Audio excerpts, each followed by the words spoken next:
أنا ظلمتك، تعبتك، وأنا تعبت. عم بتعذب كتير لخلي هي العلاقة اللي بيناتنا باردة، بس ما عم بقدر. لهيك بترجاك تساعدني تكون هي الجلسة آخر جلسة بيناتنا.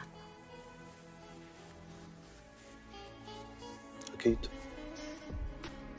بس بالأول بدي أعرف ليش. قمة الأنانية إنه طرف واحد هو اللي يحدد شكل العلاقة، إمتى بتبلش وإمتى بتنتهي. معك حق. لهيك أنا رح أفتح لك الصندوق الأسود اللي جواتي، بتصور وقتها هي رح تكون آخر قعدة بيناتنا، أو بالأحرى أنا متأكدة.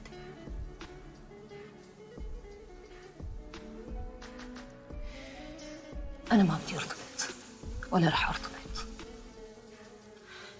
علما لو كان هذا المشروع براسي أنت كنت رح تكون شريك مثالي.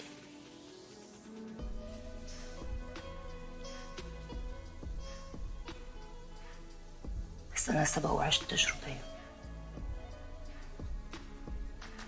ما طلعت منها مثل ما دخلتها. تصور فهمت علي منيح.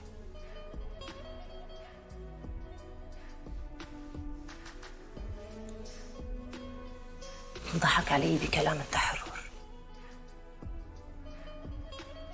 وإنه الوحدة حرة بجسمها طالما هي ما لا عم تأذي حدا من هذا الكلام.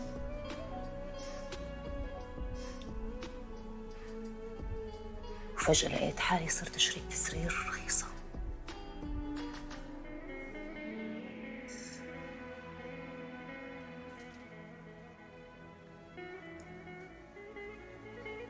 موضوع ما وقف عند إنه أنا انسحبت لطريق الغلط، موضوع كفى، لأنه التعفة اللي عملت معه علاقة طلع مصور كل الوقت اللي قضيناه مع بعض، عم يستغل الفيديو لحتى يكسب مصاري. طبعا أنا وقفته عند حده وما خليته يبتزني ويوصلني لمطرح ما وصلت رودينا الله يرحمها. بس من وقتها خلص صار عندي عقدة. تصدق أنا ما فيني غير ثيابي بغرفة فيها مراية؟ لهي الدرجة أنا صرت معقدة.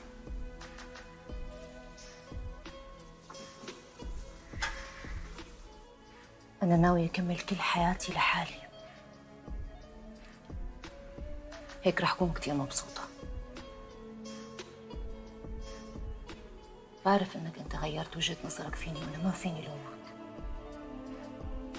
على القليلة أنت مقدم حالك كشاب من خلفية دينية وكشاب تحرري عند أول ما الطب بيرجع لشرقيته.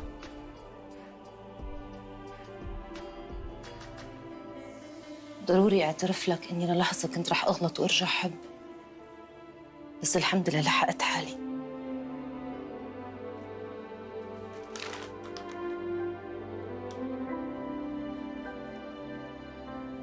كانت فرصة كتير سعيدة، بتمنى لو أني التقيت فيك من قبل ما كنت وصلت له.